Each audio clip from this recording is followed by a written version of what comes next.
Hey, everybody. So I have Brother Chris Eppler with me this week. Chris, thanks so much for joining me. Yeah. So, Chris, you do not know probably anyone else at Mansley but me. So let me just give the congregation a quick intro to who you are and how we met. Last spring, I did a meeting down at the Mauriceville congregation in Texas. And that was the first time that we'd had the chance to meet. I really enjoyed my week there. Chris, if you will, just give the congregation just a quick intro to your family, how long y'all been in Texas. Just let us get to know you just a little bit. Okay. Well, I've got a wife, Molly, and three kids. We've got one on the way. I've been preaching for, I don't know, about a little over 20 years at this point. And anyway, my first work was in the Chattanooga area. And then after that, I moved back to Texas, which is where I'm from. And actually where I'm at now is only just, an hour or so from the town I was born. So anyway, I've been here in Mauriceville I'm working on my 13th year with the church here. So I guess that's pretty much my short bio there. Sure. Yeah. A whole life in 30 seconds. Yeah, there you go. So, Chris, the reason I asked you on in particular was when I was with the Mauriceville congregation last year, the thing that everyone talked about was Hurricane Harvey. Now, you just told me before we started this, Hurricane Imelda came in last year as well. Yeah. So y'all have had a couple of times in recent history where you've had to suspend services and change things up for a little bit.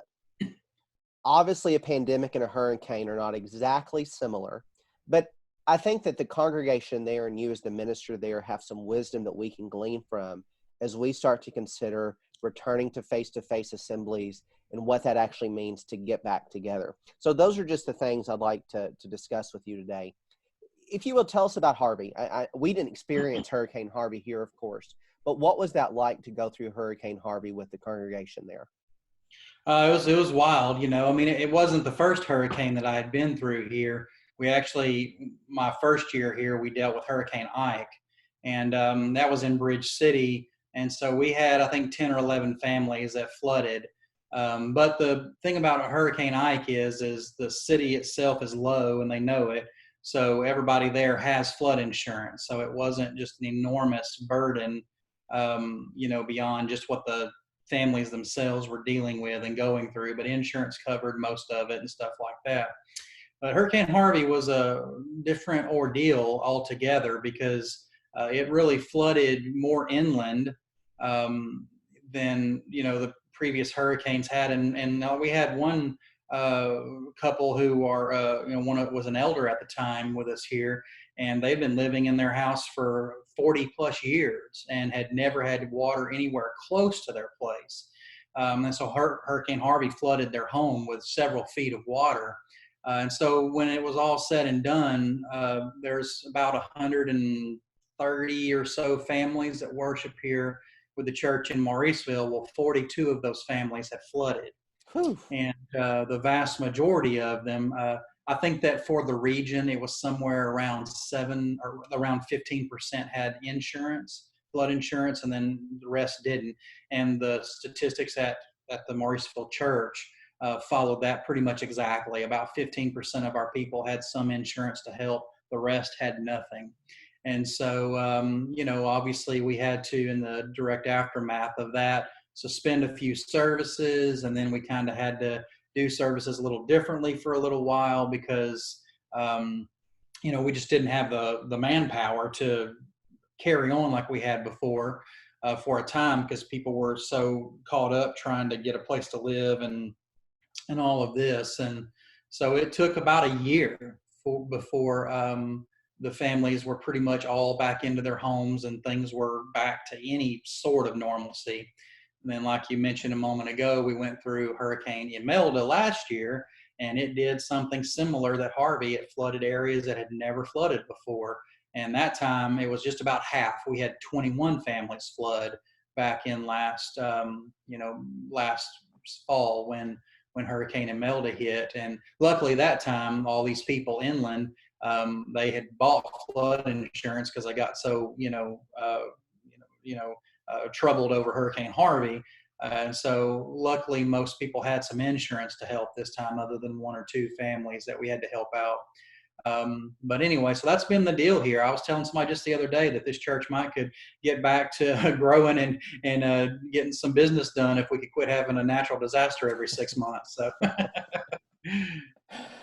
So let me ask you this. You mentioned this in brief. After the hurricane hit, y'all suspended a few services, and then it was a year or so before things got back to normal. Can you give us a few more details? What did that time look like for the collective church there? Well, of course, with Harvey, one thing that's a little different, I guess, than what we're looking at right now is that people just had a ton of work. It's almost the opposite now, is people don't have anything to do, and so people just had an unbelievable amount of work. And so we had crews that were going around and trying to help people do stuff, at least the tear out type stuff, because, most anybody can swing a hammer and knock something down. But when it got into the area where people were having to do some more of the fine craftsmanship, cabinets and trim and things like that, some of that burden lightened on brethren and stuff, because we don't know how to do that stuff, and it had to go to contractors. So it was in those early days when we were really kind of all having to band together and be in people's homes and try to help tear out and salvage what could be salvaged and all that kind of stuff, which was a process that took, several months. We had to, conduct things differently. We suspended Bible classes for a little while because we just didn't have enough teachers to do it anyway. And then, we had already had plans in place to consolidate our assemblies into a single morning service. And so we went ahead and pushed that plan ahead a few months. And so we started that, which of course we still continue that to this day. We had put some small groups in place previously, and so we tried to kind of start leaning on that a little bit more, on the various small groups and trying to look out for one another in those ways. And so, I would say that for several months we kind of were operating on a skeleton crew around there, and had to do away with some of the things we were doing before because we just didn't have the manpower to carry them out. So during a time like this, you really learn what is, I guess, the term of the day, essential and non-essential. Yeah. Right. Looking at the work of the church in all the things we do. I mean, you're a preacher, you're crazy busy, you're a father, ministers do so many different things. Looking at the collective church, what are the essential things that, especially during pandemic, but likewise in a hurricane, we have to make sure we're not letting slip? Well, for one thing, love of the brethren. The scripture tells us, explicitly that we need to, let the love of the brethren abound. And when we're in times like this, we really need to work hard to band together, which of course is challenging because the situation is trying to force us apart. Mm-hmm. But I would say that we just really need to double down and make concerted effort to see to the love of the brethren. That's essential. The work that we do, where we're looking out for, however is best to word it, kind of fringe members or new converts, people that are weak or struggling or whatever. Hopefully every church is doing that work all the time anyway. Yeah. But we really have to double those efforts, because I really saw that, it just reminds me of the Lord telling Peter that, the sheep are going to be stricken and I need you to gather them back together. And I think that could really relate to that after Hurricane Harvey, because the church here, has seen a lot of growth numerically over recent years. And as a result, there's a pretty good percentage of people who are new converts and struggling and things like that. And so, it definitely, these disasters strike the brethren, strike the sheep. And so the shepherds of the flock, and I'm using shepherds in a looser way, inclusive of the preacher and just the leadership in general, really needs to work diligently to try to keep those people, a part of what's going on as much as is possible. Because we definitely had some folks whose faith was shaken because they just lost sight of of the spiritual goals during that time. Not that effort wasn't being made for that not to happen, but to some degree it just happened. So, love of the brethren and looking out for those weak sheep. We really got to work hard on those during times of disaster. Sure. So one thing that I noticed when I was with the Mauriceville church is y'all take the shepherding model very seriously. For those that aren't familiar with the term, what's the difference between an eldership model and a shepherding model? Well, I don't want to overspeak for, churches or whatever, but I'm going to make a broad generalization, and everybody knows a broad generalization is worth what it's worth. But, the model that has tended to be the case over the years, has been, almost like a corporate board type setup for elders. And so basically, to a large degree, the elders spend time, in a meeting of some sort, usually monthly, and they make decisions for the church to follow. Most of those decisions are, generally speaking, of a temporal nature. They're deciding, repairs on the building and things such as this. And then those decisions are passed down to, if there's deacons, to carry those things out or what have you.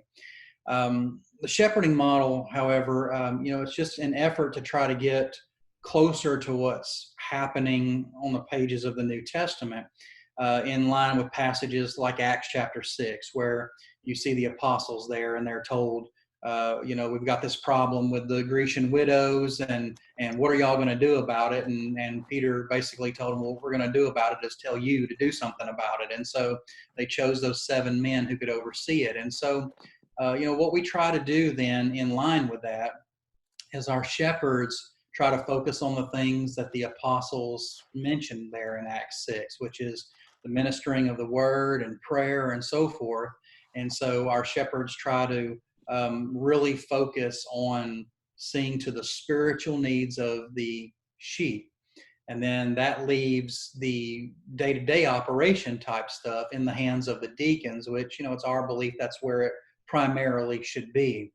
And so virtually no physical decisions are made by the shepherds here. The deacons are given, free rein to carry out the overarching vision of the shepherds and see to it that, the treasury is maintained and the building is maintained, and physical needs of the brethren, benevolent needs and so forth are maintained. And then that frees up the preacher to spend time doing what preachers were doing in the New Testament, which is trying to reach the lost and trying to organize teaching efforts and things such as that.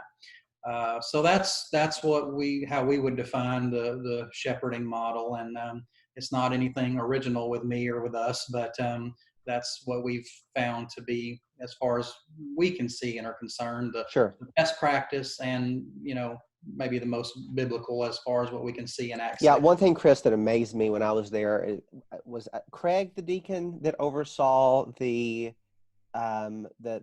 financial assistance for those in the hurricane.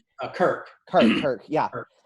He was not an elder. That blew my mind, because obviously you had dozens of families in need. It wasn't even one of the shepherds who was working with the financial assistance during that time. So let me take the shepherding model and come back to something else you talked about then. If the 2 things we need to be focusing on right now, love of the brethren, those that are on the edge, what role in particular do shepherds play in this process? Well, so one thing that our shepherds have been doing, of course, it's already done this way, because we're a little light on shepherds actually after one of them moved away after Imelda last year and so forth. But so y'all have 5? We actually have 4 currently. 4 now. Yeah. Okay. In Sunday morning, just to give Manslick an idea, y'all have 200 and what typically on Sunday mornings? About 200 about 200 on Sunday mornings. Yeah. Yeah. And so, what the shepherds do normally is they have the membership divided up, into various lists. Not that each shepherd can't, deal with anybody not on their list, but they have a list, of of sheep to really focus on. And so each of those shepherds then is, taking their division of the congregation and trying to, do things like, of course, most of what we can do right now is through, teleconferencing and phone calls and texts and things like that. But they're trying to make contact regularly with all of the saints that, are on their list, and see to it that they know and feel connected. Sure. They're offering to, their services, obviously, to all these people as they are talking to them. And of course, the shepherds have set up for me and Gabe to be doing, our various virtual, offerings, so that people have spiritual food that they can turn to during this time. I love the chair, by the way.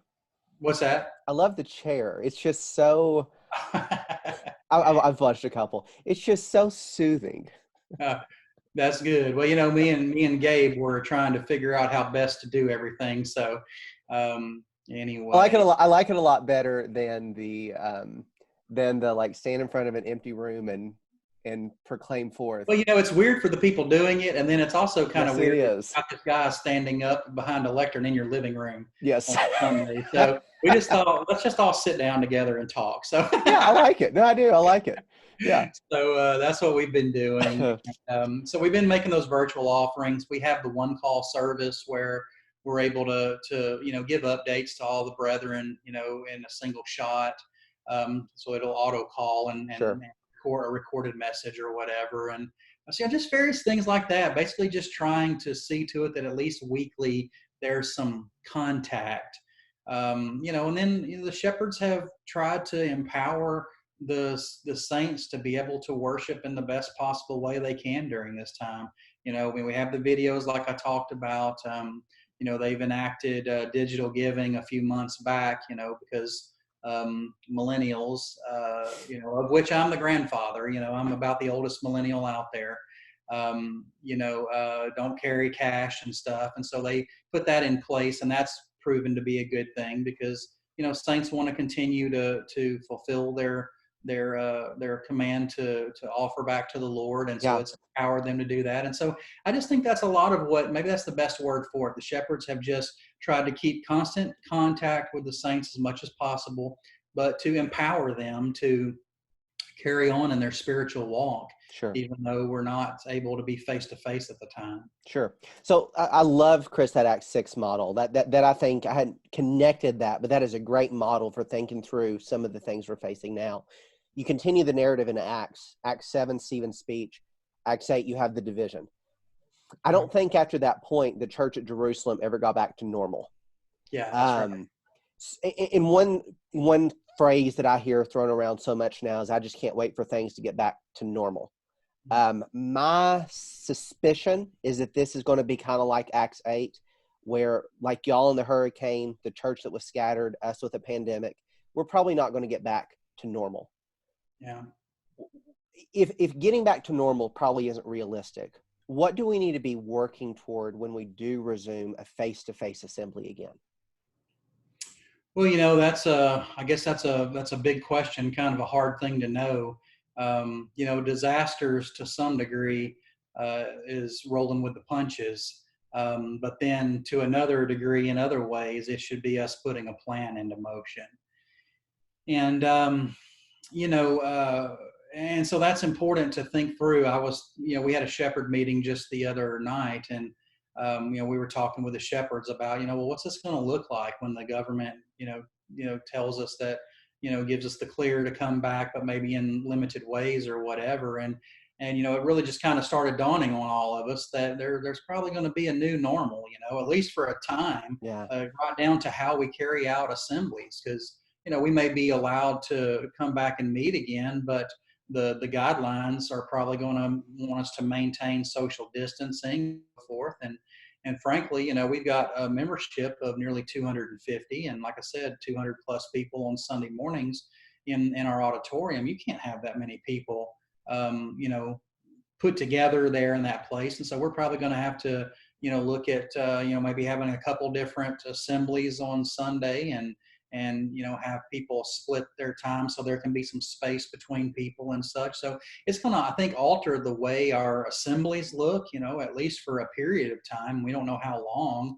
It's going to alter some things like Bible class. You've got plenty of kids yourself, just like I do, and they slobber all over everything and cram everything in their mouths that they can and stuff like that. And of course, that's obviously not going to be good in a Bible class setting. And so we're going to have to reevaluate, how to conduct Bible class, or quite honestly, if we can continue conducting in-person Bible class for a time. Yeah. And so, there's going to be some very real differences, I think, in the way things are going to look when we start, getting back to some face-to-face stuff. And we hope for a return to normalcy in those ways, to be able to just meet without, concern or fear like we have in times past. But there's other ways that, a return to normalcy is, maybe not the best thing. Maybe some things have been awakened by this crisis that needed to be awakened. Mm-hmm. And, maybe there's some things that churches might need to reevaluate how they're handling. And there's certainly some things that families need to reevaluate how they're handling. What are some of those issues or some of those questions that we need to be thinking through right now? Because I've noticed the same thing as well here, and I'm sure every church across the nation is, probably the world for that matter, is, this is such a crazy time because ironically we're all forced in our homes, but I'm seeing some good come from this, and it's almost been like a reset button on our society in many ways. For families, for the church, what are those areas, Chris, that we need to start thinking through and talking about right now? Well, one thing that I think about a lot, and I think it's something that our brotherhood, once again, vague generalization here, but I think it's one thing that the brotherhood has not really gotten on board very well with and done very well with, and that's the concept of small groups and trying to build some of that intimacy in smaller settings and such. And I really think that is something that needs to be examined and and developed in churches as a response to this, because what it has shown, I think, is that the assemblies are good, and that's what the Lord wants us to do, is to assemble together and so forth. But there's also other need there for some closer, more intimate things than are possible, especially in medium to larger churches, in just a normal assembly. And so I really think that we need to reevaluate how we're doing small groups. We need to reevaluate what the purpose of small groups are, and really need to look for some ways to empower these small groups to be better than they are. I think that a lot of times they kind of boil down to just a time to have a little potluck or something every month. And I would sure like to see a greater spiritual purpose in some of the small groups. I think that's one big thing. This has really exposed an underlying need that maybe hasn't been being met, to try to get some closer intimacy, especially in medium and larger churches. Yeah. I mean, one thing that stood out to me, well, I mean, so many things when I was with y'all, but Sunday nights, you and 2 to 3 other families all get together and just spend time together. Y'all don't have a second service, but I think that is a standing arrangement. And it was obvious just being with y'all for a few hours, y'all are good friends. Y'all are not just pew sitters together, but y'all are good friends. Those are the type things that, you're right, we need to start thinking more about, that intimacy and that connection and just really the fellowship that we really do have in Jesus. Yeah, that's right. It's unfortunately in many places, it's just kind of become we come on Sunday and that's, and Wednesday, and then that's kind of what we do. But we've said for years that in Acts 2 they were meeting every day and enjoying doing it. Right. And we know that there was a newness there in that and so forth. And we understand the fervor and fire that was there in the earlier days. So I'm not saying that has to be completely replicated, but maybe we can take some small amount of it and hang on to it and incorporate it over the long term. Sure. Yeah. And what I appreciate what you just said, Chris, is going back to those, I guess, essentials versus non-essentials. The church is not just the people in the same room together. The church is the people that are bonded together by the blood of Christ and the Spirit. Yeah. And that I think is what you're really helping me to think through more clearly here, is if the essentials are the love of Christ, the love of one another, how can we continue those both while we're apart and then whenever we come back together? Yeah. Yeah. That's and of course that's a lot to think about. Churches, I think need to make some effort to, like I said, to empower that stuff to happen. Yeah. Maybe look for resources and such that can be used in these smaller, more intimate settings. Just help saints to develop that and to develop these groups and make it something. It's almost like what tends to happen in our brotherhood is that the leadership sits down and defines who all these groups are going to be, and then it's kind of almost like a head shaking thing all the time because they're not meeting the expectations that have been set out. When it needs to be more from the bottom up, where these groups form because they love each other and want to, and so we try to develop those things more from a grassroots direction than a top down direction, because they need ownership in it, not just to feel like it's an edict from the powers that be, but something that they want to have and want to be a part of. Sure. No, I use the analogy more times than Manslick would want to hear about a fruit tree versus a Christmas tree. And a Christmas tree gets beautiful by putting things on top, a fruit tree by inside out. And I think what you're saying is small groups need to be a fruit tree. They need to have that organic, inside out, bottom up growth to them, to where it's really wanting to be with one another and do things together rather than, all right, I'm in group 2, so I have cards this month. Yeah. Yeah, that's right. That's right.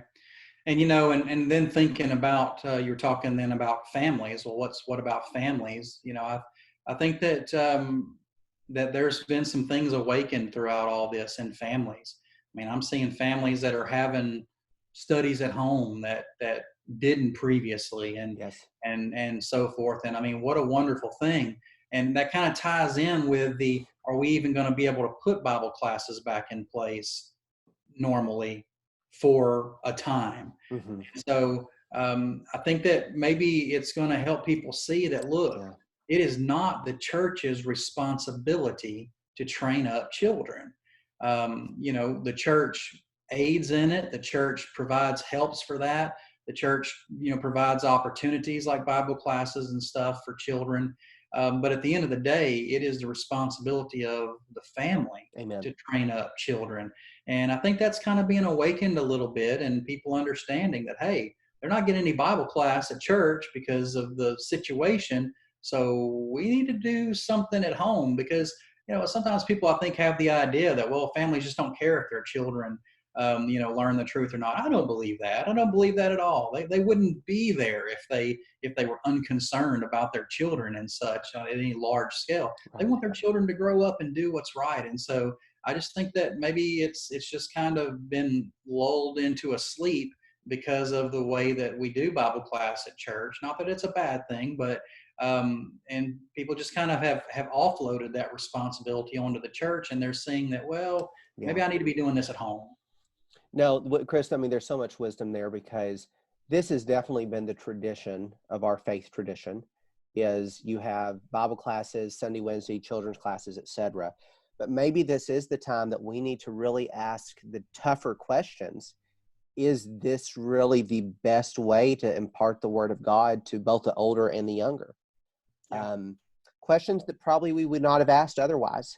I mean, I know for us here, we've had a few families that have put together like some videos for kids and things like that.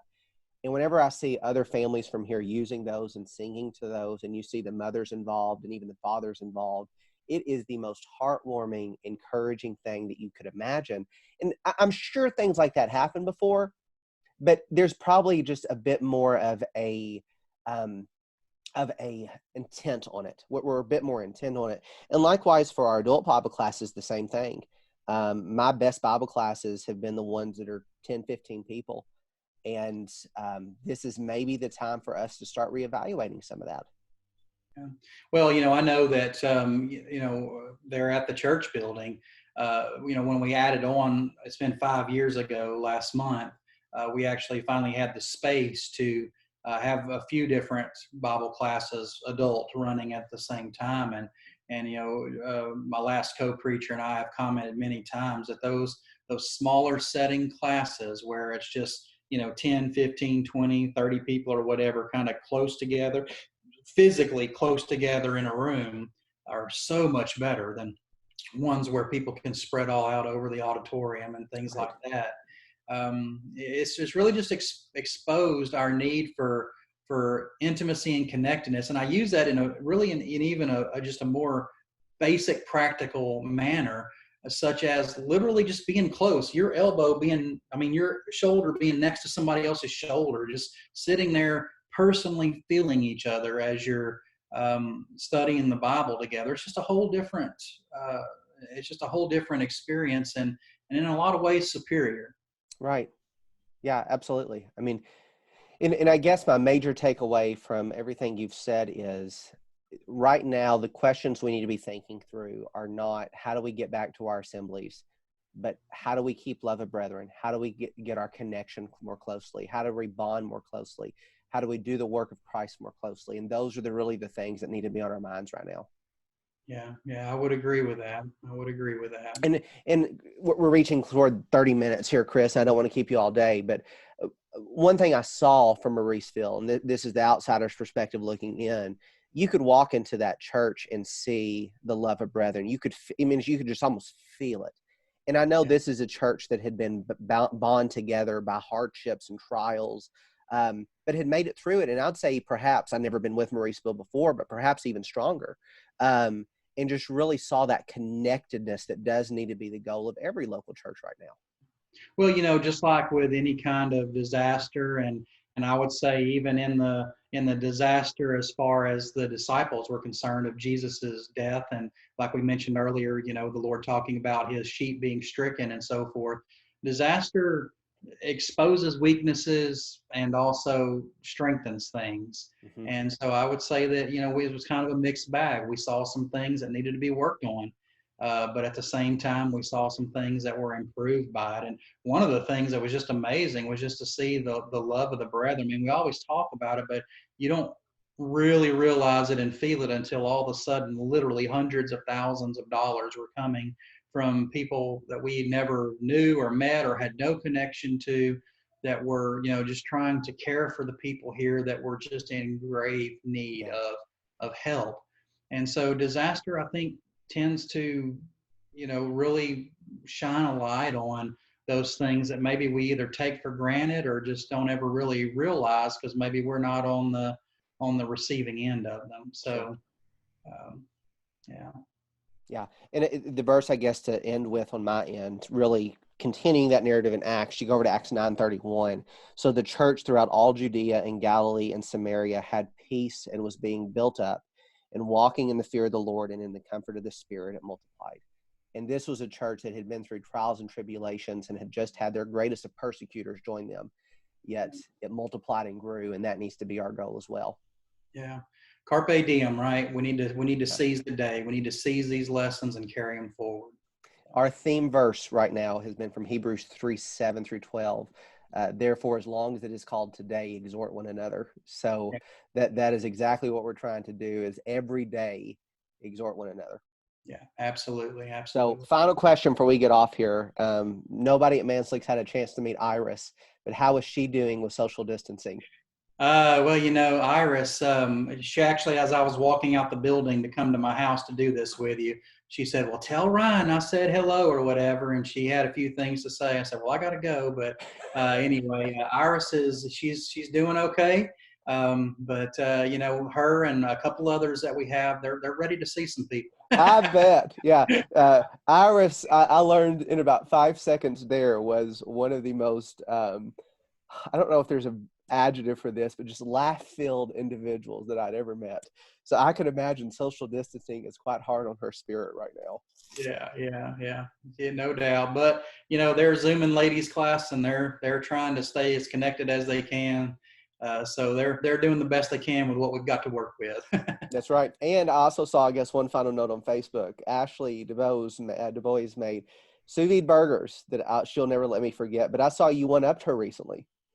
Yeah, well, I went to their house and made them ramen one night. And so over the last few months, we've been, couple months anyway, we've been planning to do another ramen night. Then all this craziness happened. And so finally I was like, I had bought the stuff at the beginning of the month and I said, well, I just can't wait forever. So I made ramen at home and, put some pictures on Facebook and made sure and I tagged saw them. Oh, it looked delicious. Oh my goodness, it looked delicious.